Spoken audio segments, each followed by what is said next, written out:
আসসালামু আলাইকুম ওয়া রাহমাতুল্লাহি ওয়া বারাকাতুহু। আলহামদুলিল্লাহ, সালাতু ওয়াসসালামু আলা রাসূলিল্লাহ ওয়া আলা আলিহি ওয়া আসহাবিহি আজমাইন। সমস্ত প্রশংসা আল্লাহ রাব্বুল আলামিনের।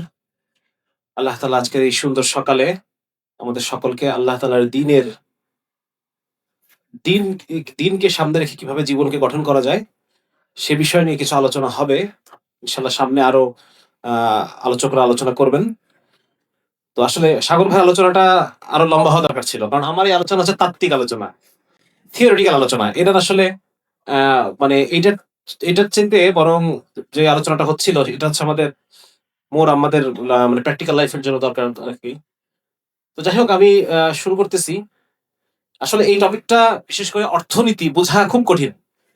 আমার জন্য খুবই কঠিন লাগে এটা। আমি সহজে এটা মানে অর্থনীতির এত নতুন টার্ম আছে যেগুলো আসলে এটা বুঝতে গেলেই অনেক আ সময় চলে যায়। যার কারণে অর্থ ব্যবস্থা সম্পর্কে আমি আ বিস্তারিত যাব না। যেহেতু এটা আমার ফিল্ড না। বরং এটার জন্য I would suggest যে আপনারা আ মহিমিন পাটোয়ারি ভাইয়ের কিছু বই আছে। এটা খুব সহজ করে লেখা। এটা আপনারা পড়তে পারেন। উনার যে কয়টা বই আছে এগুলো আ বইগুলো তিনি সুন্দর করে বোঝানোর চেষ্টা করছেন।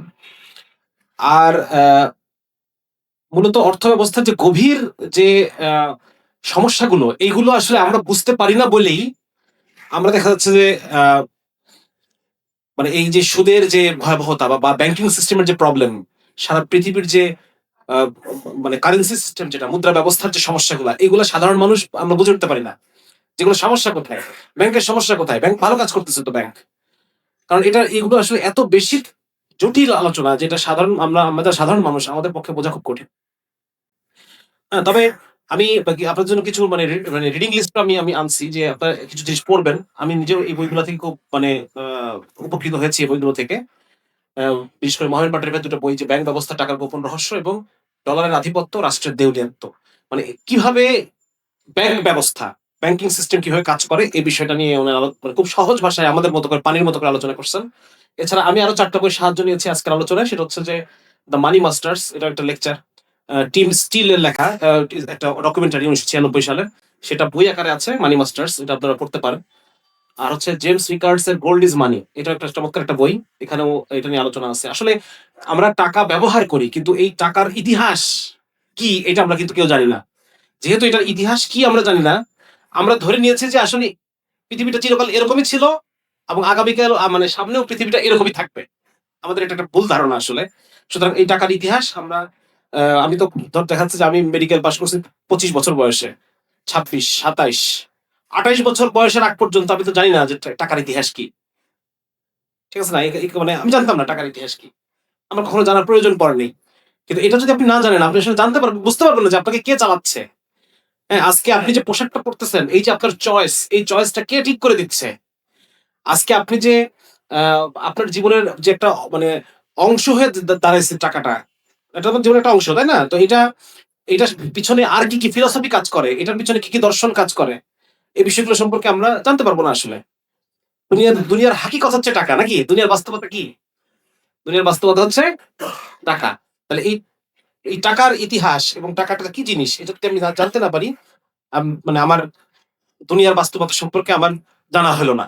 তাহলে আমি কল্পনা করি মাঝে মধ্যে যে ২৮ বছর বয়স পর্যন্ত আমি এই দুনিয়ার বাস্তবতা জানি না। আমাকে জানতে দেওয়া হয় নাই। আমি কোনো এগুলো সবগুলো আমার কাছ থেকে লুকায় রাখা হইছে। কেউ জানতে দেয় নাই আমাকে। এটার ব্যাপারে কোনো আ কাউকে আমরা আলোচনা করতে শুনি নাই কখনো। তো যার কারণে এই বইটা আপনারা পড়তে পারেন। আরেকটা হচ্ছে 'সিক্রেট অফ জায়োনিজম'। এটা হচ্ছে বিশ্ববিখ্যাত ফোর্ড কোম্পানি, ফোর্ড গাড়ির কোম্পানির যিনি প্রতিষ্ঠাতা হেনরি ফোর্ড, উনার লেখা একটা বই। এই বইটা আপনারা অনেকে হয়তোবা পড়ছেন এখানে যারা উপস্থিত আছেন। আরেকটা বই আমি থেকে আমি উপকৃত হয়েছি সেটা হচ্ছে ড্যানিয়েল ফাসফেল্ড। উনি একজন বেশ বিখ্যাত একজন অর্থনীতিবিদ। তার লেখা একটা বই 'অর্থনীতিবিদদের যুগ'। এটা একটা রিডিং লিস্ট আপনাদের জন্য দিলাম। যে আপনারা ফার্দার আমি এখানে খুব ভাষা আলোচনা করব। এখানে খুব গভীরে যাওয়ার কোনো সুযোগ নেই। ১ ঘন্টার মধ্যে অত গভীরে আমরা যেতে পারব না। আমি সারা পৃথিবী কিভাবে চলতেছে এটা সম্পর্কে আপনার সাথে কিছুক্ষণ গল্প করতে পারব। এর বেশি আমি কিছু পারব না। কারণ এটা খুবই শাস্ত্রীয় ব্যাপার, একাডেমিক ব্যাপার। আচ্ছা, এখানে আমি কিছু জিনিস আপনাদেরকে আনছি। আপনাদের স্লাইডটা আমি দিয়ে দিব। আপনারা পরে এটা দেখে নিয়েন, এটা পড়ে নিয়েন। সেটা হচ্ছে যে ১৬০০ শতাব্দীর আগ পর্যন্ত ১৬০০ শতক। আজকে দেখেন সুদ, মুনাফা এই বিষয়গুলো কত সহজে আমরা বলে ফেলতেছি। ঠিক না? কিন্তু ১৬০০ শতাব্দী তার মানে ১৫০০ থেকে ১৫৯৯ এই টাইমটাকে কি বলা হয়? 1500 থেকে 1599 এই টাইমটাকে বলা হয় 1600 শতক। ঠিক আছে? তাহলে এই 1600 শতকের আগ পর্যন্ত মানে এই যে টাকা দিয়ে টাকা বেশি নেওয়া, এটাকে তো আমরা কি বলি? 10 টাকা দিলাম, তুমি আমাকে 15 টাকা ফেরত দিবা 1 বছর পরে। ঠিক না? তাহলে এটাকে এই যে এই ব্যাপারটা 1600 শতাব্দীর আগ পর্যন্ত পৃথিবীর সবাই এটাকে ঘৃণা করত। এখন আপনি ঘৃণা করতেছেন না। আপনি সহজেই আপনি ব্যাংক থেকে গিয়ে টাকা নিয়ে চলে আসতেছেন। বা আপনি ব্যাংকে ফিক্সড ডিপোজিট রেখে আপনি 12-13 বছর পর ভাঙায় অনেক টাকা আপনি এটাকে পেয়ে ফেলতেছেন। এটাকে আপনার কাছে আমাদের কাছে এটা খুব স্বাভাবিক। ঠিক না? কিন্তু আজ থেকে 400 বছর আগে প্রত্যেকটা মানুষ এটাকে ঘৃণা করত। এটা শুধু ইসলামের সুদ হারাম এজন্য না। খ্রিস্টান ধর্মের সুদ হারাম। এবং খ্রিস্টান ধর্ম বাদ দেন। এর আগে মানে হাজার বছর আগে ধরেন যে যখন মানুষ বিভিন্ন দেব-দেবীর পূজা করত, হ্যাঁ? গ্রিক সভ্যতা, রোমান সভ্যতা এই সমস্ত জায়গায় সুদ তারা ঘৃণা করত। এখানে দেখেন এরিস্টটলের কথা আছে। হ্যাঁ, এরিস্টটল কি বলতেছে? কোন দার্শনিক তারা প্লেটো, এরিস্টটল, সিসেরো, সেনেকা, প্লুটার্ক এরা সব ওই সময়কার বড় দার্শনিক, বড় চিন্তক। তাদের প্রত্যেকের কথা হচ্ছে না এই যে টাকা জন্ম দেয়, টাকা থেকে টাকা জন্ম নেওয়া নতুন করে এই জিনিসটা তারা প্রত্যেকে বলতেছে এটা সমাজের জন্য খারাপ। ঠিক আছে? এটা আপনি একটু জাস্ট দেখে নিন। আমি প্রাচীন ভারতে যারা অর্থনীতি নিয়ে যারা কাজ করতো, যে সমস্ত কথাবার্তা যেগুলো আছে, প্লাস হচ্ছে আমাদের ওই সময়কার হিন্দু ধর্ম তাদের মনুস্মৃতি নামে ওদের একটা কোড অফ ল ছিল। হ্যাঁ, তারপর বৌদ্ধদের গৌতম বুদ্ধের কাহিনী নিয়ে জাতকের কাহিনী ছিল। সে সমস্ত জায়গাতেও তারা এই ইয়েটাকে সুদের যে ব্যবসাটাকে এই ব্যবসাটাকে মহাজনী কারবারটাকে তারা খুবই ঘৃণার চোখে দেখতো। এখানেও বলা আছে যে এটা খুবই ঘৃণার চোখে দেখা। এবং বশিষ্ঠ নামে একজন ইয়ে ছিলেন, একজন ওই সময় একজন চিন্তক ছিলেন। তার কথা হচ্ছে যে এটা হত্যার চাইতেও এটা খারাপ। এই যে ব্যবসা একজনকে টাকা ঋণ দিয়ে অতিরিক্ত টাকা গ্রহণ করা এটা খুনের চাইতেও বেশি খারাপ। আপনি দেখেন এরা কিন্তু কেউ মুসলমান না, হ্যাঁ, কিন্তু এরা কিন্তু জাকাতকে ঘৃণা করতেছে। সরি, জাকাত না, সুদকে। এরা কিন্তু সুদের বিরুদ্ধে। মানে ওই সময়কার সমস্ত যারা যারা চিন্তা করতো ইহুদি ধর্মে যদি আমরা দেখি, ইহুদি ধর্মের বিভিন্ন তাদের ধর্মগ্রন্থের মধ্যে অনেক জায়গায় এই সুদের যে ব্যাপারটা এই ব্যাপারটাকে মানে নিষেধ করা আছে। তারা বলতেছে যে সুদের এই জিনিসটা এটা করা যাবে না। হ্যাঁ, এটা ইন্টারেস্ট যে জিনিসটা, এগুলো আমি কিছু জিনিস নিয়ে আসছি, আপনারা এটা আস্তে আস্তে পরে পড়ে নিতে পারবেন। এবং খ্রিস্টান ধর্মেও সুদ ঘৃণ্য একটা জিনিস। কত সাল পর্যন্ত? 1600 শতাব্দী পর্যন্ত খ্রিস্টান ধর্মেও সুদ একটা ঘৃণ্য জিনিস। সেটা আমি দেখানোর চেষ্টা করব। এবং আম, মানে যে কোনো মাত্রার সুদ, আজকে তো আমরা সুদকে রাসূল সাল্লাল্লাহু আলাইহি ওয়াসাল্লামের একটা হাদিস আছে যে শেষ জমানায় মানুষ বিভিন্ন নামে সুদ খাবে। সুদকে আর সুদ নামে ডাকবে না, এটাকে কেউ মুনাফা নামে ডাকবে, এটাকে লভ্যাংশ নামে ডাকবে, হ্যাঁ, বিভিন্ন নামে ডাকবে। অনেকে বলবে যে এটা তো ব্যবসায়ী। অনেকে আছে না বলতেছে সুদ তো ব্যবসায়ী, এটা তো ব্যবসায়ী। কিন্তু এই ব্যবসা আল্লাহ তাআলা কোরআনে স্পষ্ট করছেন যে আল্লাহ তাআলা সুদকে, ব্যবসাকে হালাল করেছেন এবং সুদকে আল্লাহ তাআলা হারাম করেছেন। আল্লাহ স্পষ্ট করে দিয়েছেন। হ্যাঁ, তো ওই আমরা দেখি যে 1311 সালে পোপ একদম ফতোয়া দিয়ে যে কোনো মাত্রার অতিরিক্ত গ্রহণকে, সুদ গ্রহণকে পোপ হারাম ঘোষণা করছে। এবং আগে থেকেই হারাম মানে এটা ছিল। তারপর এটা মানে একটা কনফিউশন তৈরি হয়েছে ওদের মধ্যে, খ্রিস্টানদের মধ্যে, যে যদি চক্রবৃদ্ধি হারে যেটা ওটাকে তারা সুদ বলতে চাচ্ছিল, আর সামান্য যেটা ওটাকে তারা সুদ বলতে চাচ্ছিল না, তখন পোপ ওই ফতোয়াটা দেয় যে না, শুধু চক্রবৃদ্ধিটা ওটাই সুদ না, সামান্য যে পরিমাণ তোমরা নাও চক্রবৃদ্ধি ছাড়া ওটাও সুদের মধ্যে পড়বে এবং ওটাও তারপর পরজন্মের জন্য এটা ক্ষতিকর হয়ে যাবে, ওটাও জায়েজ হবে না। ঠিক আছে? তো এটা খুব সংক্ষেপে আমি এই বিষয়গুলো আনার চেষ্টা করলাম কোথায়। কিন্তু তাইলে এখন প্রশ্ন আসে যে তাহলে 1500 শতক পর্যন্ত, 1600 শতক পর্যন্ত যদি এটা সারা পৃথিবী জুড়ে মানুষের কাছে খারাপই থাকে, তাহলে এটা আজকে কিভাবে নরমাল হয়ে গেল? ঠিক না? আমাদের এটা তো একটা প্রশ্ন যে এই জিনিসটা কিভাবে নরমাল হয়ে গেল এবং এই জিনিসটা কিভাবে সমাজের জন্য খারাপ। আপনি যখন সুদে একটা লোন নিলেন, সুদে যখন আপনি একটা লোন নিচ্ছেন, আপনি কিন্তু এই পুরা যে একটা সুদী যে ইকোসিস্টেম, এটার একটা অংশ আপনি। এই পুরা ইকোসিস্টেমের দ্বারা পৃথিবীতে যদি কোনো জুলুম হয়ে থাকে, এই জুলুমের একটা অংশ আপনি, একটা একটা হিস্সা আপনি।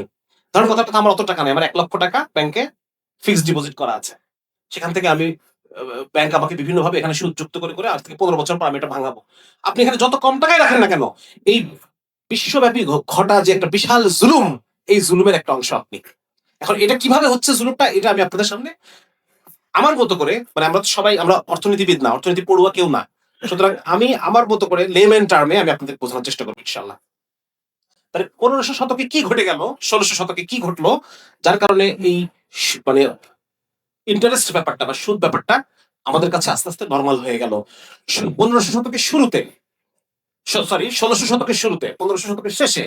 তখন ইউরোপিয়ানরা পৃথিবীর বিভিন্ন দেশে ছড়ায় পড়লো, আপনারা জানেন তাই না? ব্রিটিশরা আমাদের দেশে চলে আসছে ওই সময়।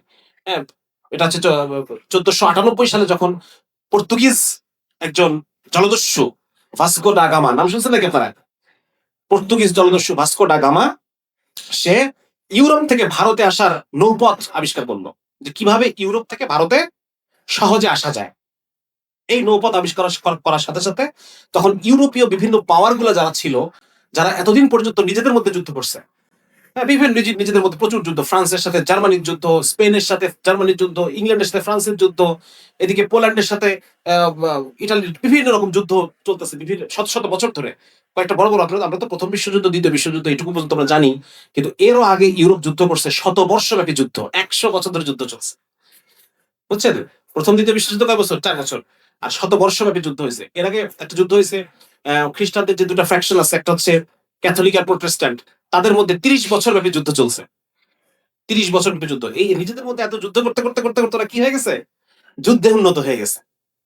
আমরা যখন পরস্পর মারামারি করবো, তখন আমার ঘরে একটা দা থাকবে, হ্যাঁ, এটা ধরেন ওই যারা ব্রাহ্মণবাড়িয়ার ভাইরা প্রায় মারামারি করে, তাদের ঘরে তাদের ঘরে কি থাকে, ঘরে ঘরে ওই যে কোচ যেটা বলে নাকি, মাছ মারে যেগুলো দিয়ে, টেটা টেটা, হ্যাঁ, ওইগুলা তাদের ঘরে থাকে। কারো কারো ঘরে আর উন্নত অস্ত্র থাকতে পারে। তো যখন পরস্পর মারামারি করবো আমরা, তখন আমাদের মারামারি লাইনে আমার কিছু উন্নতি হবে নাকি? তো সুতরাং যারা 100 বছর 30 বছর ধরে নিজেদের মধ্যে যুদ্ধ করছে, তো এর ফলে তাদের সামরিকভাবে তারা গবেষণার মাধ্যমে সামরিকভাবে প্রযুক্তিতে আগে গেছে। এবং তখন যখন ওদের যখন এই নৌপথ যখন তারা আবিষ্কার করে ফেললো, তখন তারা দেখতেছে যে যে আমাদের মানে আমরা নিজেদের মধ্যে মারামারি করে শেষ হয়ে যাচ্ছি, অথচ পৃথিবীর বিশাল এক এলাকা আছে যারা যারা খুবই দুর্বল। আমেরিকাতে যারা রেড ইন্ডিয়ান ছিল, তারা খুবই দুর্বল। স্প্যানিশরা দেখতেছে যে এদের তো আমরা খুব সহজে মেরে ফেলতে পারি, কিচ্ছু করতে হবে না এদের। শুধু আমরা আমরা যে কলেরা, ওখানে খুব প্রচুর কলেরা হইতো, প্লেগ হইতো, এবং আমাদের যাদের যেমন ধরেন করোনা হয়েছে, করোনা হওয়ার পর এখন কি হয়ে গেছে আমাদের, বলেন আমাদের করোনা কেন ভয় করি? আর করি না, কারণ আমাদের শরীরের মধ্যে কি তৈরি হয়ে গেছে, এটার রোগ প্রতিরোধ ক্ষমতা তৈরি হয়ে গেছে। হ্যাঁ, তো যাদের যাদের মানে রোগ প্রতিরোধ ক্ষমতা তৈরি হয় নাই, ওই অসুখটা যাদের এলাকায় যায় নাই, তাদের যদি প্রথমবারের মতো হয়, তারা কি হবে? তারা ক্ষতিগ্রস্ত হবে, কিন্তু আমরা ক্ষতিগ্রস্ত হবো না। তো ইউরোপিয়ান তারা ওই সময় যে কাজটা করতো, তারা কলেরা রোগীর কম্বল নিয়ে গিয়ে ওই সমস্ত উপজাতিদেরকে তারা উপহার দিত। চিন্তা করেন কত বড় খাচ্চর। হ্যাঁ, প্লেগ রোগীর কম্বল নিয়ে গিয়ে তারা উপহার দিত, এবং ওরা একদম মরে, গ্রামকে গ্রাম মরে শেষ হয়ে যেত। মানে খুব বেশি করা, গণহত্যা তো আছে, গণহত্যা তারা করতোই। তো এইভাবে করে এই বিপুল সংখ্যক এলাকা তারা দখল করলো, সেই সমস্ত এলাকার প্রচুর রূপার খনি আবিষ্কার হয়ে গেল। হ্যাঁ, বিশেষ করে বলিভিয়ার রূপা দক্ষিণ আমেরিকা আবিষ্কার করছে ওই সময় পর্তুগিজরা, স্প্যানিশরা। বলিভিয়া অঞ্চলে প্রচুর রূপার প্রচুর কদর, বলিভিয়ান রূপার খনি, পেরুর রূপার খনি, প্রচুর রূপার খনি আবিষ্কার হয়েছে। আর ওই সময় টাকা ছিল কি, বলেন না কেন? ওই সময় টাকা ছিল সোনা, রূপা। এখন রূপার খনি যখন আবিষ্কার হয়ে গেল প্রচুর পরিমাণে, তখন স্পেন, পর্তুগাল এই সমস্ত দেশগুলো কিসের মালিক? প্রচুর রূপার মালিক। হ্যাঁ, প্রচুর রূপার মালিক, এই রূপার মানে টাকার মালিক, তারা তখন প্রচুর টাকা তৈরি করতে পারতেছে। টাকা তৈরি করে ফেলবে ওই সময়, এমনকি ওই সময় প্রচুর টাকা তৈরি করার ফলে ইউরোপে মুদ্রাস্ফীতি হয়ে গেছে, এরকম অবস্থা হয়ে গেছে এই সময়, বুঝছেন? কিন্তু আলটিমেটলি তারা এটা লাভবান হয়েছে। তো এইটা হওয়ার ফলে যখন এই যে যারা ব্যবসায়ী সম্প্রদায়, যারা ব্যবসা করে, এই ব্যবসায়ী সম্প্রদায়ের হাতে কি কি জমা হয়েছে বলেন তো? প্রচুর প্রচুর কি, প্রচুর পুঁজি জমা হয়ে গেছে, প্রচুর ক্যাপিটাল জমা হয়ে গেছে। এর আগ পর্যন্ত ইউরোপের যারা মানুষ, তারা দুই ভাগে বিভক্ত ছিল। একটা হচ্ছে যারা জমিদার শ্রেণী, যারা শাসক শ্রেণী, জমিদার, এবং যারা খ্রিস্টান হুজুর, যারা মানে কি বলে পোপ, পাদ্রি, এইগুলা, ঠিক আছে না? এটা হচ্ছে একটা শ্রেণী। আরেকটা শ্রেণী হচ্ছে যারা কর্ম করে খায়, যারা কামার, কুমোর, কৃষক, এই শ্রেণী পেশার মানুষ। হ্যাঁ, আর টুকটাক ছোট ব্যবসায়ী, এদের খুব বেশি পাওয়ার নাই, ক্ষুদ্র খুচরা ব্যবসায়ী যারা, এরকম কিছু মানুষ আছে।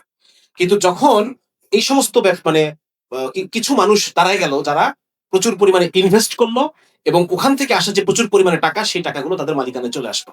এইভাবে করে ইউরোপে একটা মধ্যবিত্ত ব্যবসায়ী সম্প্রদায়ের উদ্ভব ঘটলো। কারা তারা? ব্যবসায়ী সম্প্রদায়। এই ব্যবসায়ীদের সাথে পদে পদে যারা শাসক ছিল, তাদের ঝামেলা বাঁধতো।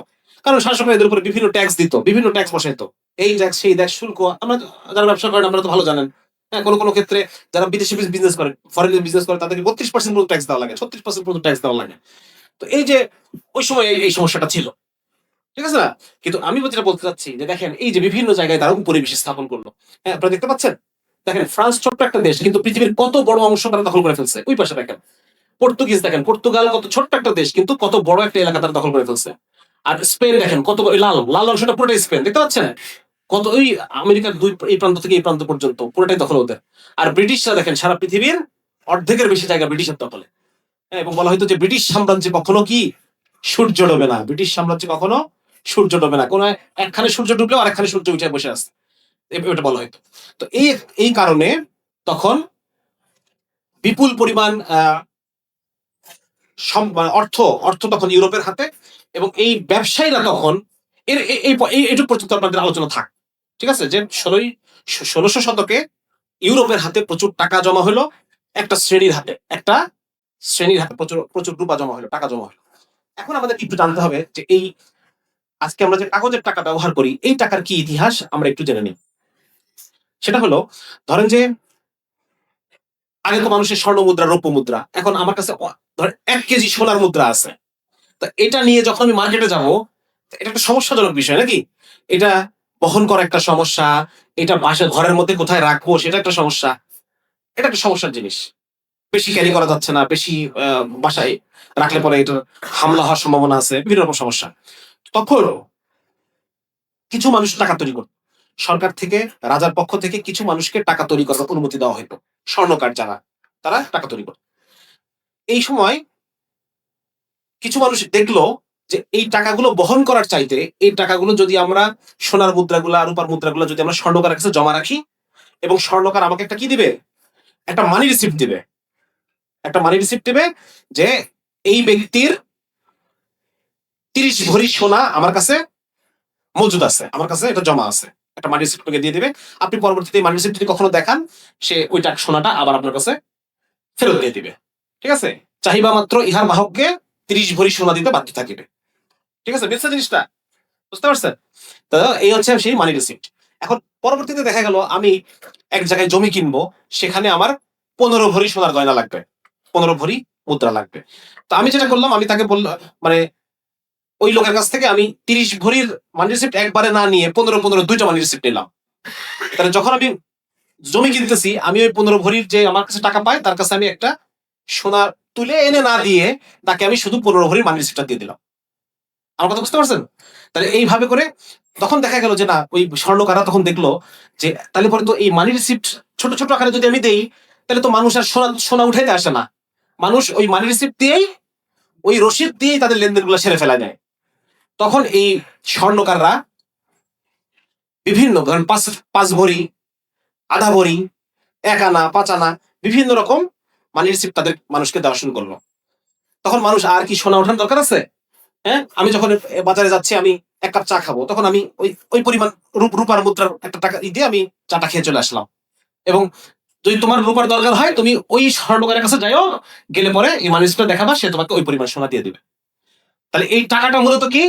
টাকাটা এইভাবে টাকার উদ্ভব, এই মানি রিসিপ্ট গুলাই টাকা, এই মানি রিসিপ্ট গুলাই পেপার মানি হিসেবে পরবর্তীতে আজকে আমরা পাই, ঠিক আছে? তাহলে এই টাকার এটা বললাম। এখন এই যে বিপুল পরিমাণে সোনা এবং বিপুল পরিমাণে রূপা, আজকে দেখেন আরেকটা জিনিস আমরা আপনাদেরকে একটু ইনফর্ম করে নিই, সেটা হচ্ছে আজকে যেমন দেখতেছেন রূপার দাম অনেক কম, তাই না? সোনার তুলনায় রূপার দাম কত? সোনার তুলনায় রূপার দাম অনেক কম। সোনার দাম যদি হয় 100 টাকা, রূপার দাম হচ্ছে 1 টাকা বা আরো কম, 50 পয়সার মতো, এত কম। কিন্তু সারা ইতিহাসে, হ্যাঁ, কত ভাগের কত ভাগ? 20 ভাগের 1 ভাগ, আরো আরো আরো কম এখন চলতেছে এটা। আচ্ছা, আমার জানা নেই। তো মানে অনেক বেশি গ্যাপ, অনেক বেশি গ্যাপ। কিন্তু রাসূল সাল্লাল্লাহু আলাইহি ওয়াসাল্লামের যুগে ব্যাপারটা এরকম এত বেশি গ্যাপ ছিল না, হয়তো 10 গুণ বেশি দাম ছিল। হ্যাঁ, আমরা যা বুঝতে পারি, যেমন ধর 7.5 তোলা সোনা এবং 52.5 তোলা রূপার দাম কাছাকাছি ছিল, খুব বেশি গ্যাপ ছিল না। কিন্তু এখন যদি আপনি দেখেন 7.5 তোলা স্বর্ণের দাম এবং অনেক বেশি, আর 52.5 তোলা রূপার দাম অনেক কম, অনেক বেশি গ্যাপ, এত গ্যাপ ছিল না। এই গ্যাপটা কিভাবে হলো? এই গ্যাপটা হলো একটা সময় সারা পৃথিবীতে মুদ্রা, মেইন মুদ্রা ছিল রূপার টাকা। এটা 1800 1800 1868 সাল পর্যন্ত, আমার যতদূর মনে পড়তেছে 1868 সাল পর্যন্ত সারা পৃথিবীর প্রধান মুদ্রা ছিল রূপা। ঠিক আছে? এরপরে আমেরিকাতে পরপর কয়েকটা বড়, বড় সোনার খনি আবিষ্কার হয়। সোনার খনি আবিষ্কার হয়ে যাওয়ার পর তারা তখন দেখতেছে যে অনেক রূপা তো আমার হাতে নাই, কিন্তু অনেক সোনা তো আমার হাতে আছে। সুতরাং এখন থেকে গোল্ড স্ট্যান্ডার্ড, মূল মুদ্রা হচ্ছে গোল্ড। ওই 1868 সাল ওইরকম একটা সময়ে তখন মুদ্রার স্ট্যান্ডার্ডটা রূপা থেকে সোনা হয়ে যায়। এবং 1971 সালে তখন আরেকটা বিষয়ের কারণে তখন সোনা আর স্ট্যান্ডার্ড থাকে না, স্ট্যান্ডার্ড হয়ে যায় ডলার। 16শ শতাব্দীতে যখন এই আমেরিকাগুলো আবিষ্কার হয়ে গেল, আমেরিকা এবং বিভিন্ন ইউরোপ থেকে বিভিন্ন জায়গায় তাদের যে নৌপথগুলো আবিষ্কার হয়ে গেল, এরপর থেকে তারা ব্যাপকভাবে ব্যবসা শুরু করলো। তাদের হাতে টাকা আছে প্রচুর পরিমাণে, গোল্ড আছে, রূপা আছে, এবং তাদের কাছে প্রচুর পরিমাণে জমি আছে। এগুলো খাটায় এবং শ্রম কিভাবে আনলো তারা? আফ্রিকা থেকে প্রচুর পরিমাণে কালো দাস নিয়ে গেল তারা এই আমেরিকাতে। সেখানে তারা তুলা উৎপাদন হলো, প্রচুর পরিমাণ সুগার উৎপাদন হলো, তামাক উৎপাদন হলো। সেগুলো নিয়ে এসে আবার ব্যবসা করতেছে, চীনে ব্যবসা করতেছে, ভারতের ব্যবসা করতেছে, আফ্রিকাতে ব্যবসা নিয়েছে। এই ব্যবসায়ী শ্রেণী হাতে প্রচুর টাকা জমা হয়ে গেল, অনেক টাকা। ঠিক আছে না? এবং এই টাকা জমা হওয়ার পর তারা, এবং একই সাথে ব্যবসা উল্লেখ করছে এখানে, দেখেন কি পরিমাণ রূপা ওই সময় আমেরিকা থেকে ইউরোপে গেছে, এটা আমি দেখার চেষ্টা করছি। 30 মিলিয়ন পাউন্ড অফ সিলভার, এই পরিমাণ রূপা কোথা থেকে গেল। এটা আপনারা পরে আস্তে আস্তে দেখে নেবেন। তো মূল প্রবলেমটা হয়েছে যে যখন মানুষের কাছে মানুষের কাছে যখন অনেক টাকা খরচ হয়ে গেল, এখন বুদ্ধিযুক্ত সম্প্রদায়, ব্যবসায়িক সম্প্রদায় উঠে গেল। এই ব্যবসায়িক সম্প্রদায় প্রায় তাদের সাথে কমে এবং প্রায় তাদের সাথে রাজা একটা বিভিন্ন রকম অবস্থান থেকে বিভিন্ন রকম যুদ্ধ সমাধান শুরু হয়ে যায়।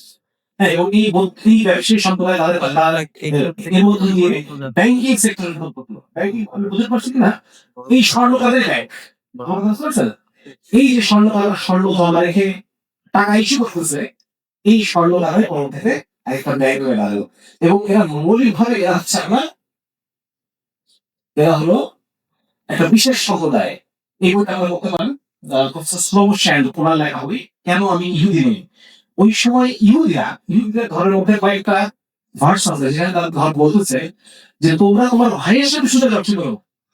এটা ব্যাখ্যা ওরা গ্রহণ করছে যে ইহুদি ছাড়া অন্যান্য তাদের হিস্ট্রি আছে, এদের সাথে সুদের আরোপ করা জায়েজ। এই কথা অবাধন থেকে করে নিল। এরা পর্যন্ত কিন্তু আমি সমস্ত ধর্মে সুদ একটা ভিন্ন জিনিস, কিন্তু এই সময়কালে তারা এরকম একটা ফতোয়া তারা ইস্যু করে নিল যে শুধুমাত্র বনি ইসরাইল বা ইহুদিদের সাথে সুদের লেনদেন করা যাবে না, এছাড়া যত মুসলমান আছে, খ্রিস্টান আছে, অন্যান্য সমস্ত জাতিগোষ্ঠীর সাথে সুদের লেনদেন করা যাবে। যার কারণে তখন এই যে ব্যাংকের কথা বলতেছি, যারা স্বর্ণকার এবং যারা টাকা ইস্যু করতেছে, মানি ইস্যু করতেছে, এরা অধিকাংশ ছিল কোন জাতিগোষ্ঠী বলেন? এরা অধিকাংশ ছিল শত শত বছর ধরে নির্বাচিত শুল্ক ও সৎ ব্যবসায়ী হিসেবে ইহুদিরা নৈতিক অবক্ষয়ের কারণে অলঙ্কিত ছিল।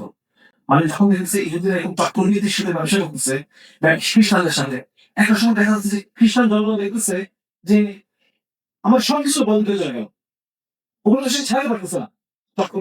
যখন পড়ে যাচ্ছে তখন তার নিজের যে বন্ধকি জমি বা বন্ধকি সম্পত্তি, এটা ছাড়তে পারলো, ছাড়তে পারতেছে না। যখন অনেক খ্রিস্টান দেখতেছে যে এরা তো আমাকে সমস্যা করে ফেলতেছে, তখন ইহুদের একটা এলাকা থেকে তাড়া দিতে, ইহুদি থেকে একটা এলাকা থেকে, হ্যাঁ, তাদেরকে পিটায় মেরে তাড়া দিতে।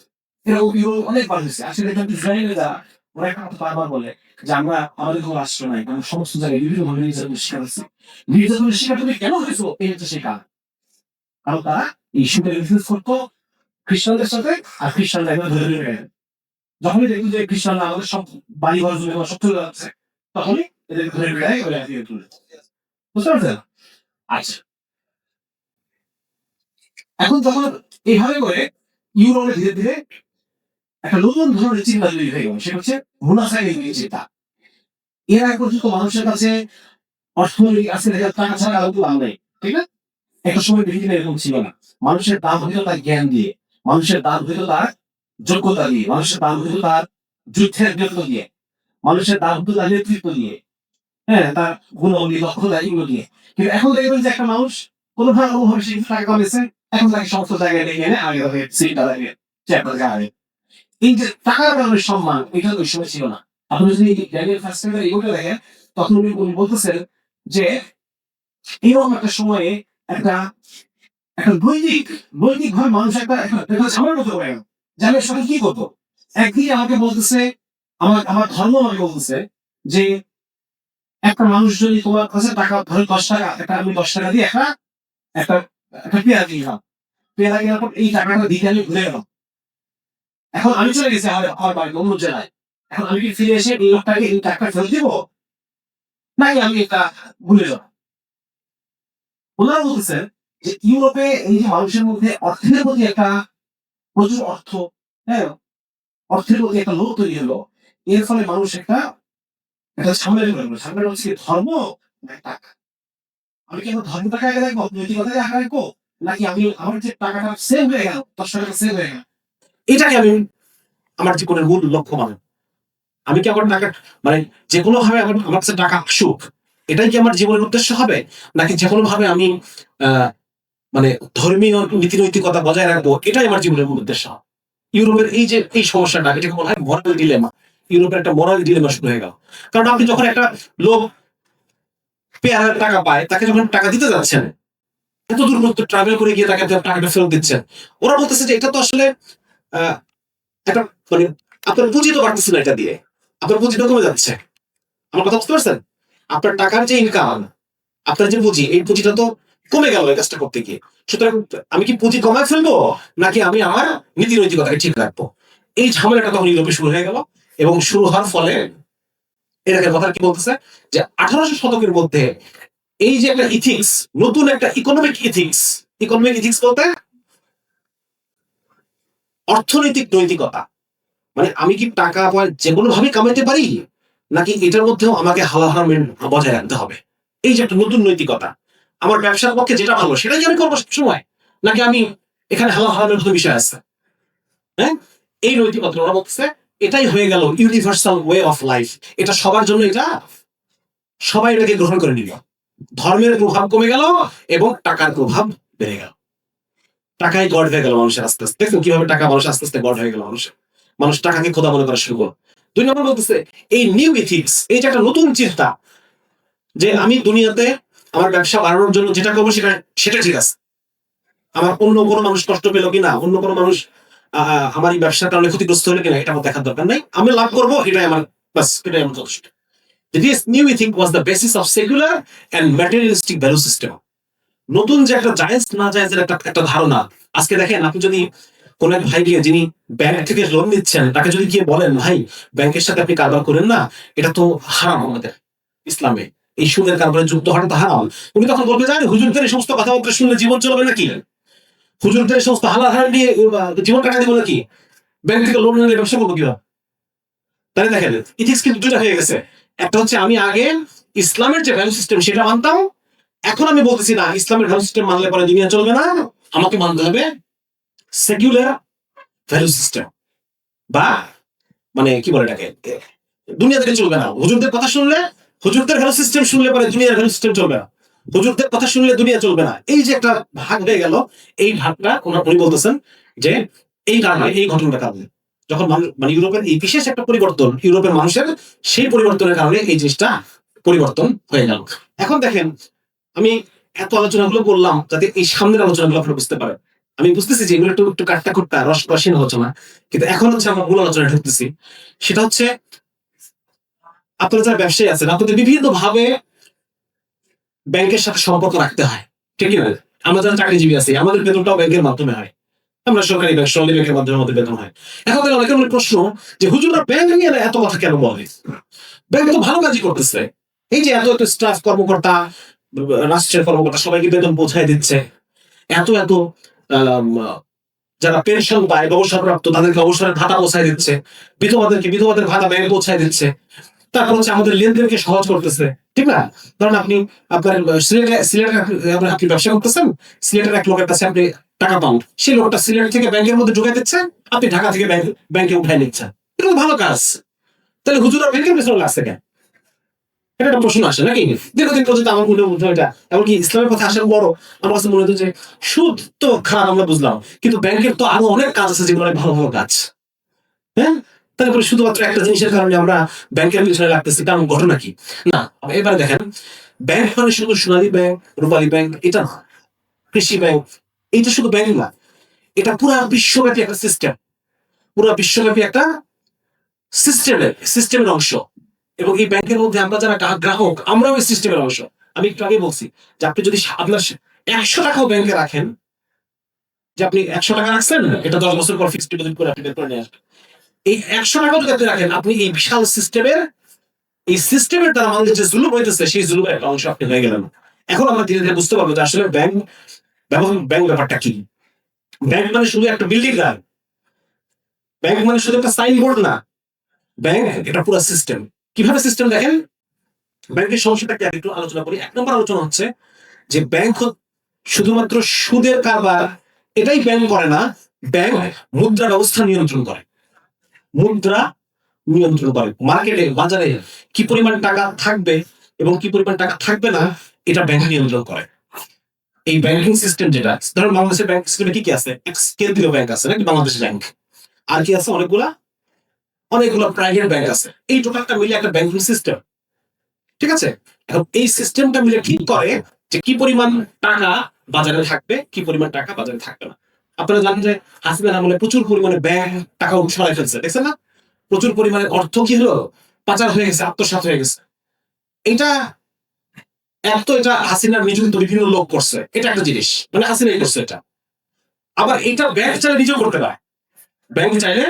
ব্যাংক যদি মনে করে যে না, এখন সরকারের সাথে আমার একটা গ্যাঞ্জাম, সরকারের সাথে আমার একটা ক্ল্যাশ, এটা আপনি দেখবেন সামনে আমেরিকাতে 8 বার ব্যাংক যুদ্ধ হয়েছে। আমেরিকাতে সরকারের সাথে ব্যাংকের যুদ্ধ, ব্যাংকের ক্ল্যাশ। এবং এই ক্ল্যাশে আমেরিকার প্রেসিডেন্ট মারা গেছে কয়জন জানেন? 4 জন প্রেসিডেন্ট হত্যা করা হয়েছে এই ক্ল্যাশে। শুধুমাত্র এই প্রেসিডেন্টরা ব্যাংকে কন্ট্রোল করতে চাইছে। এই জন্য ব্যাংকের যে একচেটি আধিপত্য, টাকা ইস্যু করা, এবং যখন ব্যাংক মনে করবে যে আমি সরকারকে বিপদে ফেলতে চাই, তখন সে টাকা উঠে নিতে পারে। এটা সে সিস্টেম করা আছে। এটা ব্যাংক চাইলে টাকা ছাড়তেও পারে, ব্যাংক চাইলে টাকা উঠে নিতে পারে।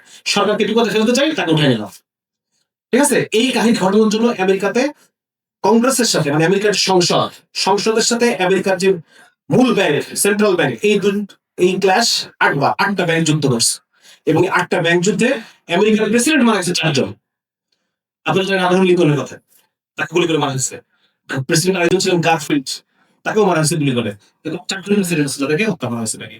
আমরা দেখবো সামনে। তাহলে এখন ব্যাংকিং ব্যবস্থার মূল প্রবলেম কি? 1 নম্বর প্রবলেম হচ্ছে মুদ্রা ব্যবস্থায় বেসরকারি নিয়ন্ত্রণ। একটা হচ্ছে সরকার, জনগণের সরকার টাকা কতটুকু যাবে না যাবে নিয়ন্ত্রণ করতেছে, মানুষের হাতে কি পরিমাণ টাকা থাকবে, কি পরিমাণ টাকা থাকবে না, এটা একটা জিনিস। কিন্তু এই নিয়ন্ত্রণটা যদি সরকারের হাতে না থেকে কোনো ব্যবসায়ীর হাতে থাকে, তাহলে সে তো আমাদের পুরো 18 কোটি লোককে ব্যবসা করবে। আমার বুঝতে পারছেন কথাটা? এটা সরকারের হাতে আছে, এটা একটা জিনিস, সরকারকে কন্ট্রোল করতেছে, ভালো মন্দ বুঝা কন্ট্রোল করতেছে। কিন্তু সরকারের হাতে না, এই সিস্টেমটা কিছু প্রাইভেট মানুষের হাতে, কিছু ব্যবসায়ীর হাতে, যে ব্যবসায়ীরা মুনাফাখোর, তারা মুনাফা করতে চায় শুধু। তাহলে এটা আমাদের সবার জন্য বিরাট রিস্ক না? আমার বুঝতে পারছেন কথাটা কোথায়? আপনি আজকে একভাবে চলে যাচ্ছেন, কিন্তু আপনার সন্তান যে একটা কঠিন পরিস্থিতির মধ্যে পড়ে আত্মহত্যা করবে না, এই গ্যারান্টি কি আপনি দিতে পারতেছেন? তাহলে এই গুটি কয়েক মুনাফাখোর মানুষের কাছে যখন টাকার মতো একটা এত গুরুত্বপূর্ণ জিনিস ছেড়ে দেওয়া হয়েছে, এটা অবশ্যই একটা কঠিন সমস্যা, এবং এটা ব্যাংকিং ব্যবস্থার সমস্যা, ঠিক আছে। তাহলে আমরা ব্যাংকিং প্রথম আমরা সমস্যাটা দেখলাম, মুদ্রা ব্যবস্থার বেসরকারি নিয়ন্ত্রণ। টাকা আপনারা দেখবেন তার পকেটে টাকা থাকে, 2 টাকার নোটে কার সাইন বলতে পারবেন? একজন বলেন দেখি। অর্থ সচিবের সাইন। 5 টাকার নোটে অর্থ সচিবের সাইন। 1 টাকা, 2 টাকা, 5 টাকা নাকি? 10 টাকা থেকে বাংলাদেশ গভর্নরের সাইন। তার মানে 1 টাকা, 2 টাকা, 5 টাকা হচ্ছে সরকারের পার্ট, অর্থ মন্ত্রণালয়ের পার্ট। কিন্তু 5 টাকা, 10 টাকা থেকে শুরু করে 1000 টাকা পর্যন্ত গভর্নরের সাইন। বাংলাদেশ ব্যাংক এটা সরকারের যে কেন্দ্রীয় ব্যাংক, এটা কিন্তু সরকারি না, এটা স্বায়ত্তশাসিত, আধা সরকার। এর মধ্যে বিভিন্ন অন্যান্য ব্যাংকের শেয়ার আছে। আমার কথা বুঝতেছেন? এখানে সরকারের একটা অংশ আছে, সরকার কর্তৃক নিয়োগকৃত কয়েকজন অফিসার আছেন, আর এটার মেজরিটি শেয়ার হোল্ডার হচ্ছে কারা? বিভিন্ন প্রাইভেট ব্যাংক। তাহলে কেন্দ্রীয় ব্যাংকের হাতে যখন বাংলাদেশের পুরো মুদ্রা ব্যবস্থাটা আপনি ছেড়ে দিচ্ছেন, তার মানে আপনি এই মুদ্রা ব্যবস্থাটা কয়েকজন কিছু প্রাইভেট ব্যাংকের হাতে ছেড়ে দিচ্ছেন, যারা যে কোনো সময় আপনাকে দিয়ে প্রচুর লাভ উঠায় নিতে পারবে। এই প্রবলেমটা বুঝতে পারলেন সবাই? এই কথা যেটা বললাম। 2 নম্বর পয়েন্ট হচ্ছে ব্যাংক, তুমি টাকা ঋণ দিচ্ছ, অনেকেই কথাটা বলে যে ভাই যদি ব্যাংক ব্যবস্থা না থাকে, আপনার ব্যাংক ব্যবস্থার মধ্যে এত কথা বলতেছেন, এখন আমি একটা বিরাট একটা ইন্ডাস্ট্রি দিব, একটা শিল্প প্রতিষ্ঠান দিব, আমার এখন অনেক পুঁজি দরকার, এই পুঁজি আমি কোথায় পাবো? ব্যাংকের কাছে অনেক মানুষের টাকা থাকে, ব্যাংক এখান থেকে আমাকে পুঁজি দেয়, এটা ভালো জিনিস, সমস্যা কোথায় এখানে? সমস্যা এটা, সমস্যা হচ্ছে ব্যাংক যে এই ঋণ দেয়, এই ঋণ দেওয়ার ক্ষেত্রে ব্যাংক 2 দফা প্রতারণা করে, মানে 2 দফা সে আমার সাথে ফ্রড করতেছে, ডাবল ফ্রড। কিভাবে ফ্রড করতেছে আমি আপনাদেরকে সংক্ষেপে বুঝাই বলি। 1 নম্বর হলো ব্যাংক চাইলে পরে যে কোনো সময় টাকা ছাপাইতে পারে, টাকা ছাপায়ে নতুন টাকা আপনার হাতে কিভাবে আসবে? ব্যাংক ঋণ দিবে আপনাকে, ঋণ এবং সঞ্চয়পত্র এই দুটো ছাড়া নতুন টাকা আসে না। সরকার যখন সঞ্চয়পত্র ছাড়ে, ব্যাংক তখন কিছু সঞ্চয়পত্র কিনে নেয়, এই নতুন টাকা ছেড়ে দিল বাজারে। অথবা যখন কেউ ঋণ নিতে আসে, তখন নতুন টাকা সে ঋণ হিসেবে মানুষকে দিয়ে দিল, এই নতুন টাকা বাজারে চলে গেল। বুঝতে পারছেন? এখন ব্যাংক এই নতুন টাকা যে ছাপায়, আমরা একটু আগে কি দেখলাম? টাকা ছাপানোর পিছনে একটা রিয়েল অ্যাসেট থাকে। ওই যে সোনা আপনি জমা রাখছিলেন, সোনা, ওই সোনার এগেনস্টে সে আপনাকে একটা কি দিল? রিসিপ্ট দিল। কিন্তু এই রিসিপ্টে কোনো পিছনে কোনো বাস্তব সম্পদ নাই। আমি কথা বুঝতে পারছি কিনা? এটুকু কথা বুঝছেন? টাকার মূল, এই পেপার মানি, টাকার মূল এটা কি ছিল? যে আমি তাকে কিছু বাস্তব সম্পদ দিব, ধরেন 5 ভরি সোনা দিলাম, এই 5 ভরির এগেনস্টে সে আমাকে 5 ভরির একটা রসিদ আমাকে দিল, নাকি? তাহলে এটা একটা বাস্তব সম্পদ আছে না? কিন্তু এই ব্যাংক যখন টাকা ছাপায়, এটার এগেনস্টে কোনো বাস্তব সম্পদ নাই। তার মানে সে আমার কাছে একটা কি, সে আমাকে মানি রিসিপ্ট দিয়েছে, কিন্তু এটার এগেনস্টে তার কাছে কোনো কি নাই, কোনো অ্যাসেট নেই। এটা হচ্ছে 1 নম্বর প্রতারণা, লেভেল 1। লেভেল 2 কি? লেভেল 2 হচ্ছে কেন্দ্রীয় ব্যাংক লোন দেয়। আপনি কেন্দ্রীয় ব্যাংকে কি লোন নিতে পারবেন না। কেন্দ্রীয় ব্যাংক লোন দেয় প্রাইভেট ব্যাংককে, প্রাইভেট ব্যাংক দেয় আপনাকে, ঠিক আছে? তাহলে প্রাইভেট ব্যাংক যখন লোন দেয় আপনাকে, ধরেন কেন্দ্রীয় ব্যাংক প্রাইভেট ব্যাংকে 500 টাকা দিবে, নতুন টাকা 500 নতুন টাকা দিলে তুমি এটা মানুষকে লোন দাও। এইটার এগেনস্টে প্রাইভেট ব্যাংক তখন আবার 5,000 টাকা লোন ইস্যু করে মানুষকে, বুঝছেন? এটা একটা সরকারি একটা ইয়ে আছে, কত পার্সেন্ট, এটাকে বলে ফ্র্যাকশনাল রিজার্ভ ব্যাংক। মানে আপনি যত লোন দিবেন তার একটা ফ্র্যাকশন টাকা আপনার এখানে মজুদ থাকতে হবে। তারপরে আপনাকে কেন্দ্রীয় ব্যাংক 500 টাকা দিল, এই 500 টাকার এগেনস্টে আপনি 5,000 টাকা মানুষকে লোন দিতে পারবেন। তাহলে বাকি যে 4,900, সরি 4,000, বাকি যে 4,500 টাকা, এই 500 টাকা তুই কেন্দ্রীয় ব্যাংক আপনাকে দিচ্ছে 500 টাকা, এই ফ্র্যাকশনটা আপনার জমা, রিয়েল টাকা জমা থাকতে হবে, এর এগেনস্টে আপনি লোন দিবেন মানুষকে। ওরা বলতেছে যে এর এই মানে এটা পার্সেন্ট, ধরেন 20% ফ্র্যাকশন রিজার্ভ থাকতে হবে। মানে আপনি যদি 5,000 টাকা লোন দেন, 5,000 টাকা 20% কত? 1,000 টাকা। 1,000 টাকা আপনার এখানে মজুদ থাকতে হবে। তাহলে বাকি 4,000 টাকা কোথেকে আসে? বাকি 4,000 টাকা আসলে কোনো অস্তিত্ব নেই। এই কথা বুঝতে পারছেন কিনা? এটা না বুঝতে পারলে আপনি জুলুমটা বুঝতে পারবেন না। আরেকবার বলতেছি আমি, কেন্দ্রীয় ব্যাংক আপনাকে 1,000 টাকা, আপনাকে নতুন টাকা ব্যাংককে দিল, যে এই টাকাটা ব্যাংক মানুষকে পৌঁছায় দিবে, লোন দিবে। এই 1,000 টাকা রিয়েল মানি, পেপার মানি। এক তো কেন্দ্রীয় ব্যাংক এই 1,000 টাকা ছাপাইছে, যার এগেনস্টে কোনো রিয়েল অ্যাসেট নেই। আর 2 নম্বর হচ্ছে এই 1,000 টাকা যে ব্যাংকে দিল, এই 1,000 টাকার এগেনস্টে সে 5,000 টাকা লোন ইস্যু করতেছে। নিয়ম হচ্ছে যত টাকা তুমি লোন ইস্যু করবা তার 20% তোমার থাকতে হবে। তাহলে আমি 5,000 টাকা লোন ইস্যু করলে তার এগেনস্টে 1,000 টাকা আমার আছে, কেন্দ্রীয় ব্যাংক আমাকে দিছে। বুঝতে পারছেন? তাহলে 1,000 টাকা আমার কাছে আছে, এর এগেনস্টে সে 5,000 টাকা লোন ইস্যু করতেছে, যে 4,000 টাকার কোনো অস্তিত্ব নেই। আরেকটা প্রতারণা। এই কারণে যদি আপনারা কখনো সবাই মিলে গিয়ে ব্যাংক থেকে টাকা উঠাতে চান, ব্যাংক টাকা দিতে পারবে না।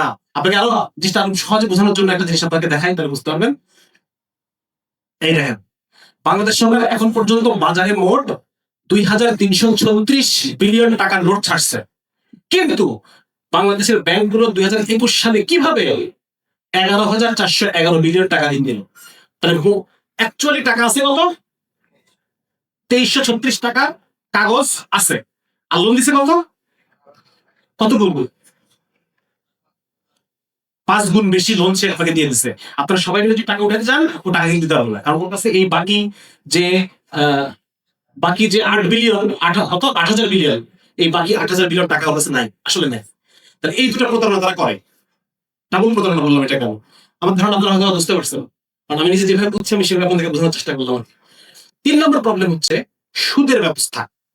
এটা 3 নম্বর প্রবলেম, আর বড় তো আমি কিন্তু বলে ফেলছি।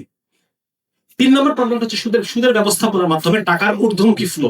আপনি দিবেন 10 টাকা, উপরে উঠবে 15 টাকা, দিবেন নিচে দিবেন 10 টাকা, উপরে উঠবে 15 টাকা। ঠিক আছে না?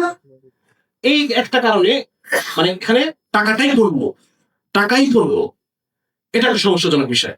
এটার কারণে কি সমস্যাটা কি হবে বলেন? মানুষ গরিব হইতে থাকবে। আপনি নিচে ছাড়তেছেন 10 টাকা, উঠাইতেছেন 15 টাকা, তাহলে মানুষ বড় হবে না গরিব হবে নিচের মানুষগুলা? বোঝা খুব সহজ।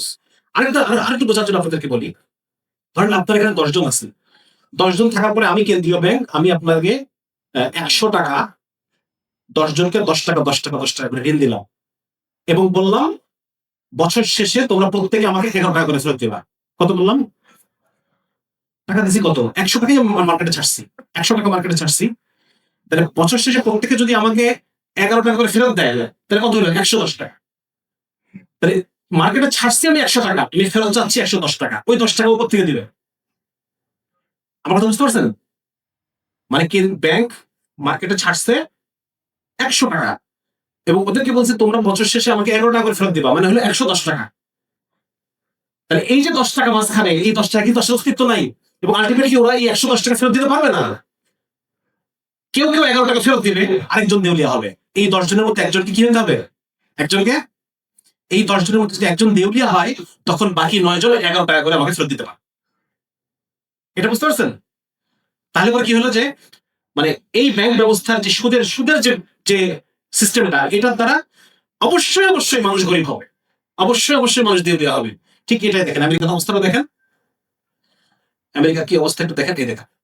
আমেরিকা একটা উন্নত দেশ, সেখানে গত 4 বছর 2016 থেকে 2019 এই 4 বছরে 31,32,000 ব্যক্তি এবং প্রতিষ্ঠান, যা মোট জনসংখ্যার 1%, এতগুলো মানুষ তারা দেউলিয়া হওয়ার জন্য আবেদন করছে যে আমাকে দেউলিয়া ঘোষণা করা হোক, আমার পক্ষে আর এই ঋণ শোধ দেওয়া সম্ভব না।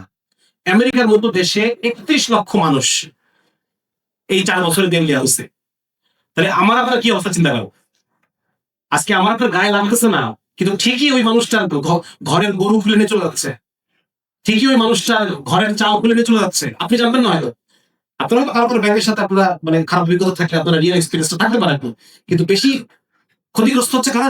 যাদের আসলে টাকা, ব্যাংকের টাকা শোধ দেওয়ার সামর্থ্য একেবারেই না, গরিব মানুষগুলা, এরা সবচেয়ে বেশি ক্ষতিগ্রস্ত হচ্ছে। তারপরে এটা হলো 3 নম্বর প্রবলেম, যে সুদের সিস্টেম একটা প্রবলেম।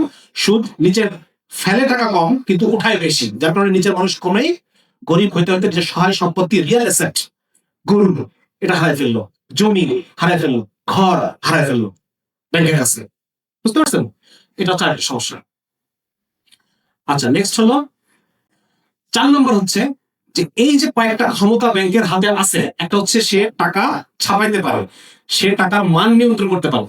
আপনি 100 টাকা দিয়ে, একটা সময় ছিল আমরা 2 টাকা দিয়ে একটা ডিম কিনতাম, আজকে 10 টাকা দিয়ে একটা ডিম কিনবেন। এই যে টাকার মান কমায় বাড়ায় ফেলা, এই কাজটা ব্যাংক করে। তাহলে এটা বিরাট ক্ষমতা না? এটা একটা বিরাট ক্ষমতা। আপনি হঠাৎ করে 1 রাতের মধ্যে লক্ষ্য করবেন যে আপনার ব্যাংকের 5 লাখ টাকা জমা ছিল, এই 5 লাখ টাকার দাম, এই 5 লাখ টাকা দিয়ে আপনি যা করতে পারতেন সেটা আপনি মানে কি বলে, এই 5 লাখ টাকাতে আপনি যেটা করতে পারতেন সেটা আপনি 10 লাখ টাকা দিয়ে করতে পারতেছেন। টাকার দাম কমে গেছে। এই জিনিসটা ব্যাংক করতে পারে, এত বড় ক্ষমতা ব্যাংকের কাছে আছে। 2 নম্বর হচ্ছে সে 2 দফা প্রতারণার মাধ্যমে মানুষকে লোন দেয়। 3 নম্বর হচ্ছে সে সুদী ব্যবসা। এই যে 3টা বড় বড় ক্ষমতা, এই 3টা বড় বড় ক্ষমতা সে সমন্বয় করে সে সংকট তৈরি করে, সংকট, জুলুম তৈরি করে, মানুষকে দেউলিয়া বানায় ফেলতেছে। হ্যাঁ, পৃথিবীকে দেউলিয়া করে ফেলতেছে, এবং এটা পুরা এই গ্লোবাল ব্যাংক ব্যবস্থা মূল প্রবলেম। এই জন্য আমরা ব্যাংকের বিরুদ্ধে কথা বলি। ব্যাংকের বিরুদ্ধে আমরা এই জন্য কথা বলি না যে সে শুধুমাত্র মানে সুদ তো নিঃসন্দেহে সুদ আমাদের ইসলাম ধর্মের একটা মানে কি বলে, এটা অনেক বড় কবিরা গুণা। এমনকি হাদিসের মধ্যে আসছে যে নিজ মায়ের সাথে 36 বার জেনা করার সমতুল্য এই সুদের কারণ। এত খারাপ, এটার ভয়াবহতা বোঝানোর জন্য। কিন্তু এটাই একমাত্র কারণ না। ব্যাংকের সাথে বিরুদ্ধে যে আমরা কথা বলি, এটার বিরুদ্ধে অনেক কারণ আছে, অনেক বড় বড় কারণ আছে। এটা আপনাদেরকে বোঝানোর চেষ্টা করলাম। এখন দেখেন সারা পৃথিবীর ব্যাংক ব্যবস্থা কন্ট্রোল করে কারা? দেখেন, প্রথমত দেশে দেশে প্রাইভেট ব্যাংক, এবং প্রাইভেট ব্যাংকগুলোকে কন্ট্রোল করে কে? দেশে দেশে কেন্দ্রীয় ব্যাংক।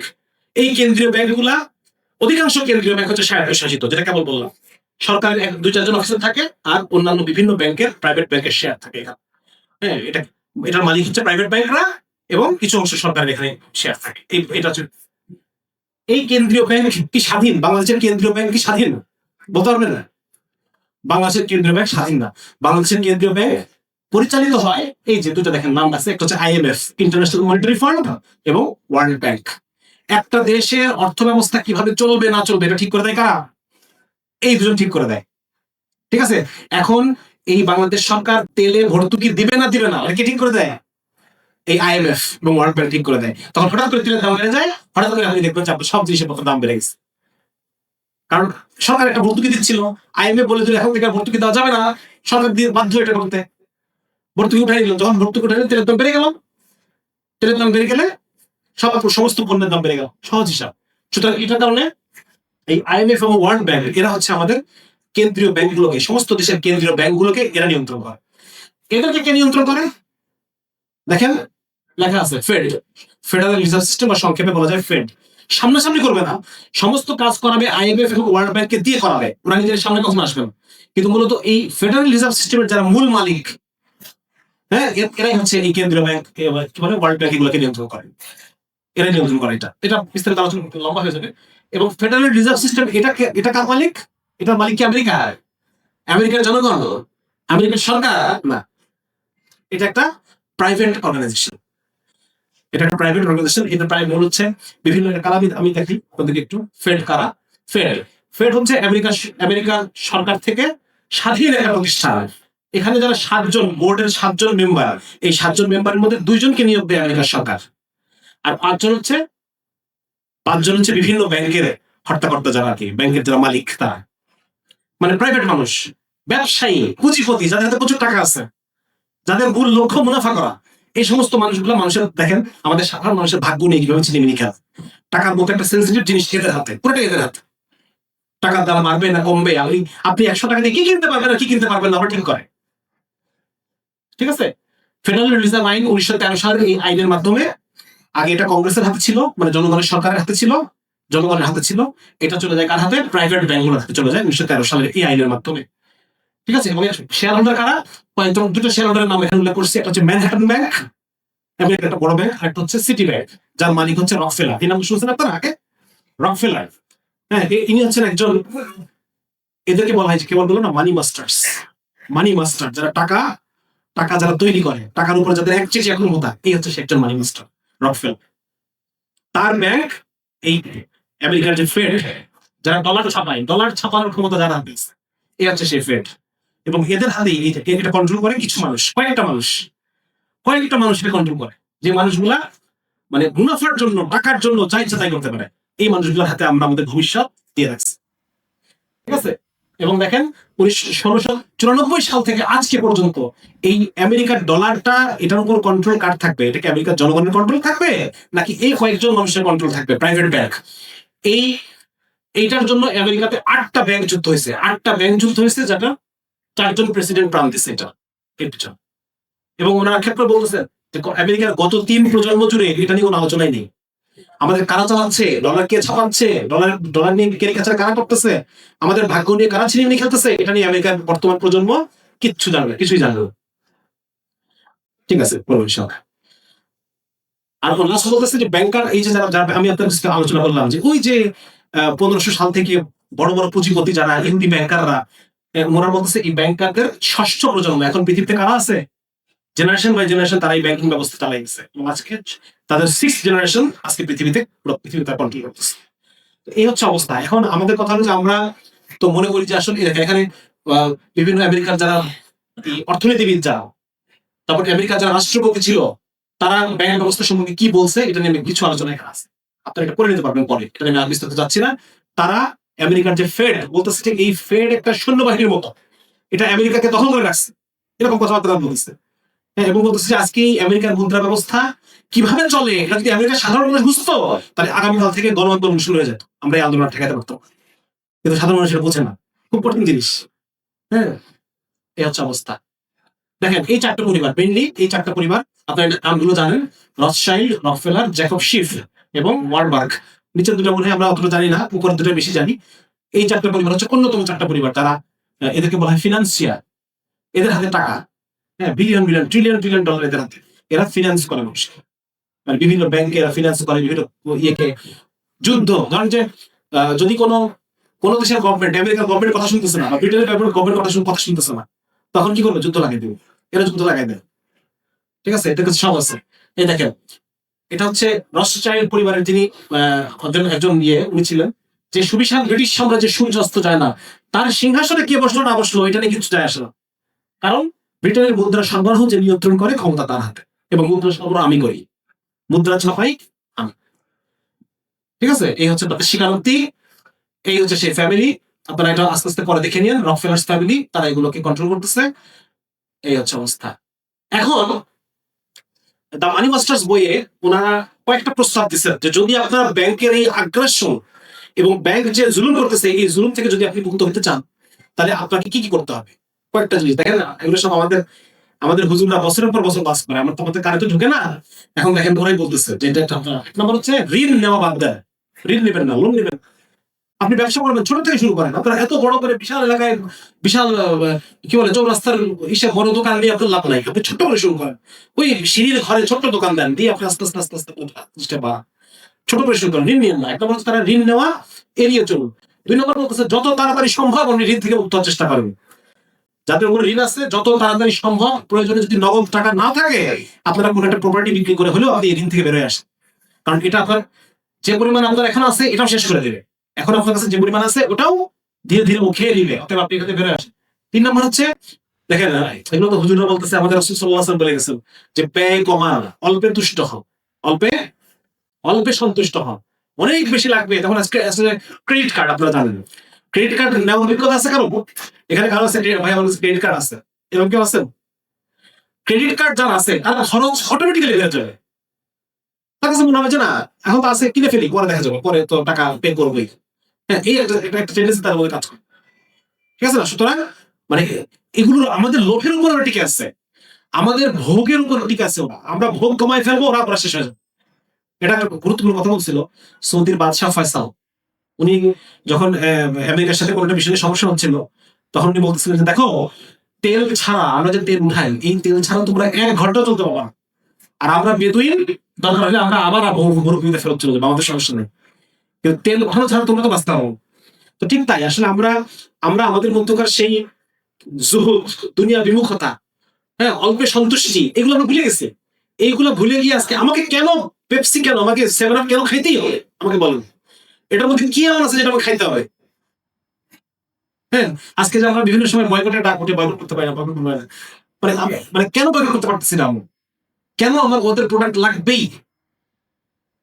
এই বিষয়টা আমাদের বুঝতে হবে। এই জন্য ওরা বলতে দেখেন যে আপনি ব্যয় কমায় ফেলেন, এত ভোগ করার দরকার নাই, ব্যয় কমায় ফেলেন, অল্পে সন্তুষ্ট হন। 3 নম্বর বলতেছে তরল টাকা রাখবেন না। ব্যাংকের তরল টাকা 20-25 লাখ টাকা ফেলে রাখছেন, এটা করবেন না। হঠাৎ করে দেখবেন যে আপনার 20-25 লাখ টাকা দাম 10 লাখ টাকা সমান হয়ে গেছে, অর্ধেক টাকা নাই।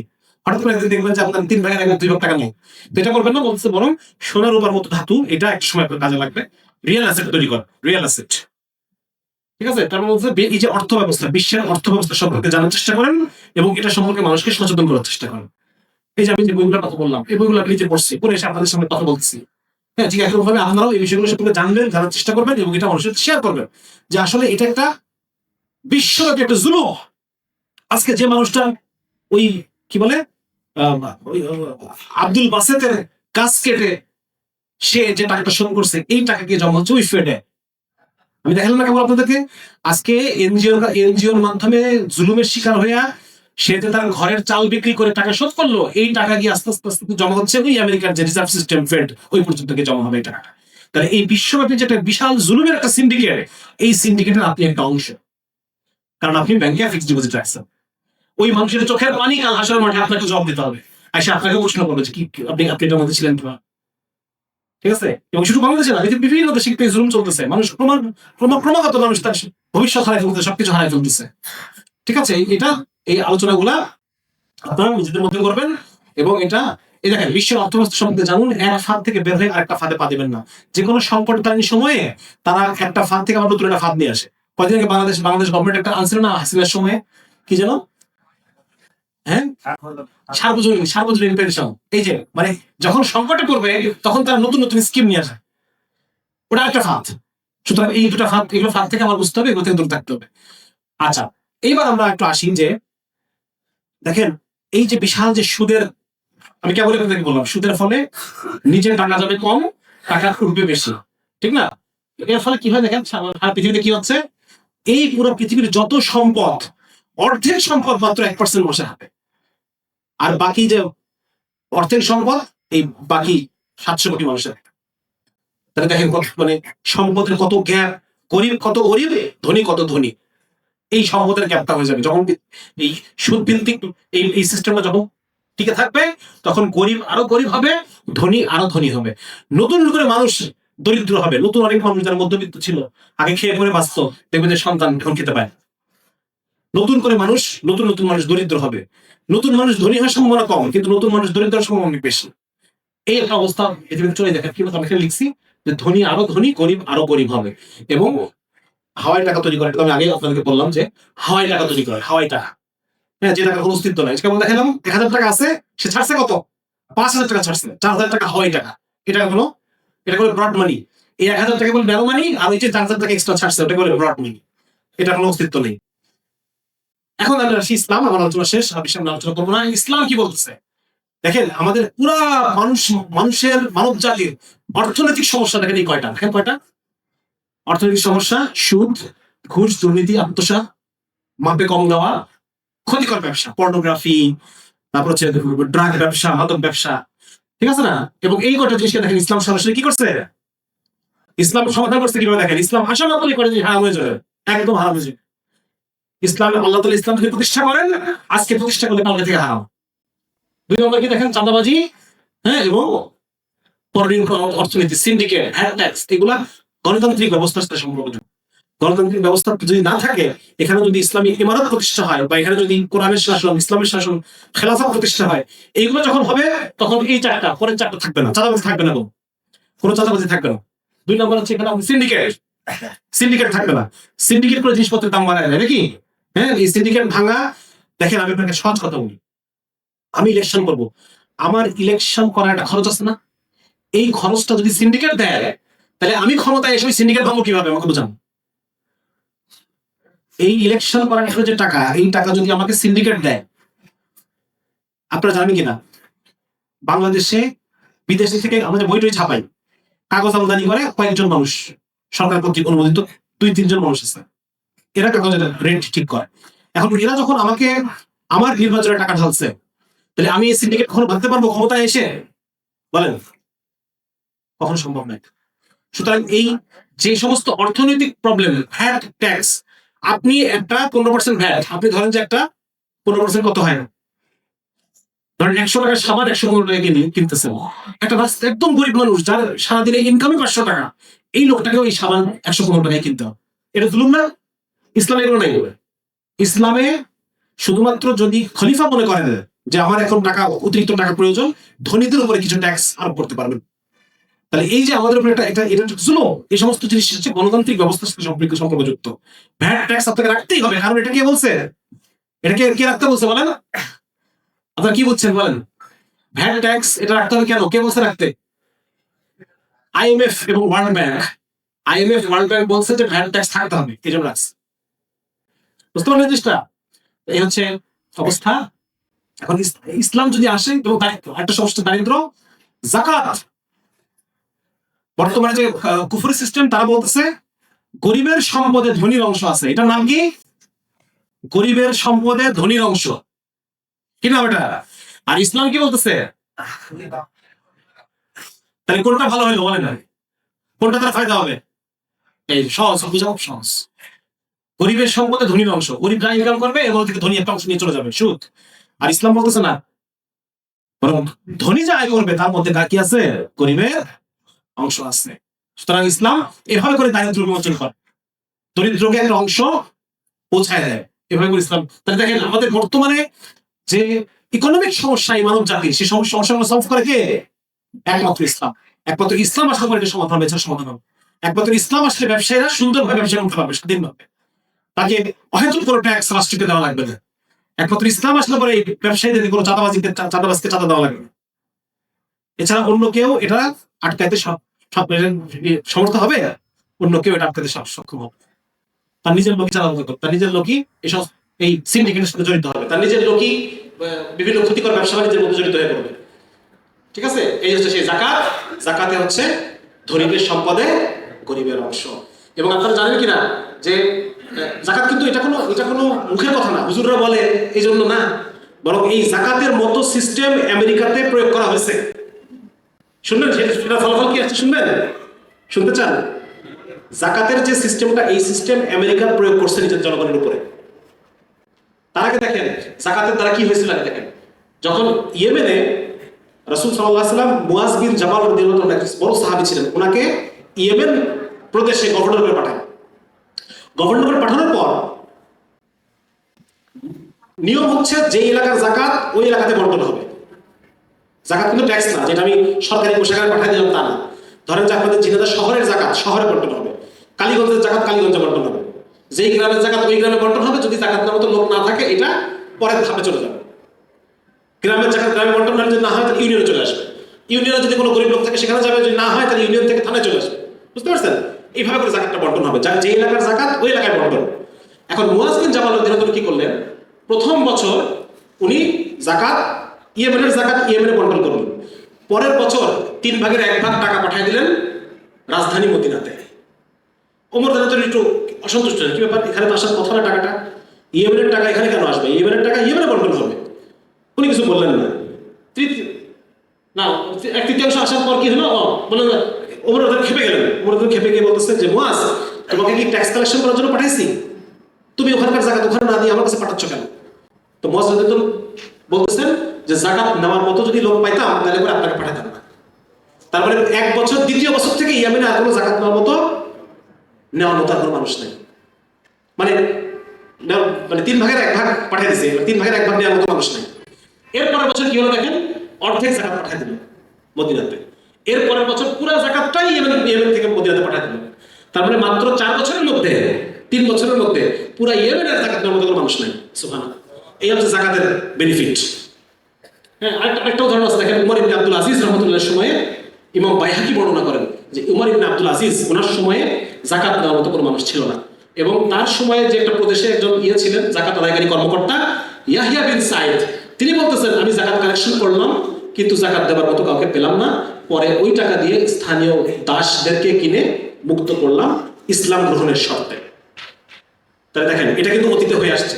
এখন আমেরিকা 1962 সালে এই জাকাতের যে সিস্টেমটা, এই সিস্টেমটা নিজের দেশে এইরকম একটা সিস্টেম, কাছাকাছি, মানে জাকাতের মতো এত নিখুঁত সিস্টেম না, মোটামুটি একটা সিস্টেমটাকে বলে নেগেটিভ ট্যাক্স। নেগেটিভ ট্যাক্স মানে হলো যাদের আয় ইনকাম একটা লেভেলের কম, এই মানুষগুলোকে রাষ্ট্র ট্যাক্স দিবে উল্টা। নর্মালি আমরা রাষ্ট্রকে ট্যাক্স দেই, ওনারা বললো যে সমস্ত মানুষগুলো গরিব তাদেরকে রাষ্ট্র একটা ট্যাক্স দেবে, নেগেটিভ ট্যাক্স। জাকাতের মতো শোনা যাচ্ছে, জাকাতের মতো শোনা যাচ্ছে তো। তো এটা দেওয়ার ফলে এটা ওরা প্রায় কতদিন করলো, এটা ওরা কত সাল থেকে কত সাল পর্যন্ত, মোটামুটি 14 বছর পর্যন্ত ওরা এটাকে অ্যাপ্লাই করছে। 14 বছর, এটা 1972 সাল থেকে 86 সাল পর্যন্ত, এরকম 1972 সাল থেকে 86 সাল পর্যন্ত আমেরিকার কয়েকটা জায়গায় এই নেগেটিভ ট্যাক্স যে সিস্টেমটা, এই সিস্টেমটা তারা প্রয়োগ করছে। এবং প্রয়োগ করার পর এটার ফলাফল যেটা তারা দেখেন, এখানে তাকায় দেখেন 1200 অর্থনীতিবিদ এটার পক্ষে কথা বলতেছে যে না, এটা থাকা দরকার ছিল না। 86 সালে এটাকে অবলিশ করে দেয়, এটাকে বন্ধ করে দেওয়া হয়, রাখা হয়নি। কেন রাখা হয়নি সেটা বলতেছে। এবং এটাকে বন্ধ করার পর 1200 অর্থনীতিবিদ তারা বলতেছেন যে না, এটা থাকা দরকার, রাষ্ট্রে এটা থাকা দরকার। আবার দেখেন 95 সালে একটা জরিপ হয়েছে, শেষ আমার আলোচনা শেষ, 10 মিনিট আমরা শেষ করে দিচ্ছি। 1995 সালে একটা জরিপ হয়েছে, সেখানে বলতেছে যে 78% আমেরিকান অর্থনীতিবিদ তারা এই নেগেটিভ ট্যাক্স সিস্টেমটার পক্ষে। একটা বেনিফিট তো পাইছে, হয়তো তারা এটার পক্ষে হইতো না, তাই না? এখন বেনিফিটটা কি দেখেন, আমি আপনাকে দেখাচ্ছি। সেটা হলো এটার ফলে আগে মানুষ যে গরুর মতো খাটাখাটি করতো, ওভারটাইম করতো, যে মানুষটা ওভারটাইম কাজ করে তার লাইফে কি আছে বলেন? তার ঘর সংসার আছে, তার কোনো স্বাদ আহ্লাদ আছে, তার শরীরে কোনো আরামায়েশ আছে, ভালো একটু খাওয়ার মতো উপায় আছে, যে লোকটা ওভারটাইম করে। তাহলে আগে যে মানুষগুলো ওভারটাইম করতো তারা আর ওভারটাইম করতেছে না। যে মানুষটা আগে দেখা যাচ্ছে পুরো বছরে সে 52 সপ্তাহ, তো সে 50 সপ্তাহ খাটতো, এখন সে 48 সপ্তাহ খাটে। সে আগের মতো আর অত বেশি পরিশ্রম, একটু রেস্ট নাই, শরীরে একটু আরাম নাই, একটু গোবাচ্চানি করতে চায়, হ্যাঁ, একটু দেখা যাচ্ছে সে তার জীবনটা একটু কি হয়েছে, একটু দম ফেলার সময় পাইছে সে। এবং দেখা যাচ্ছে যে যারা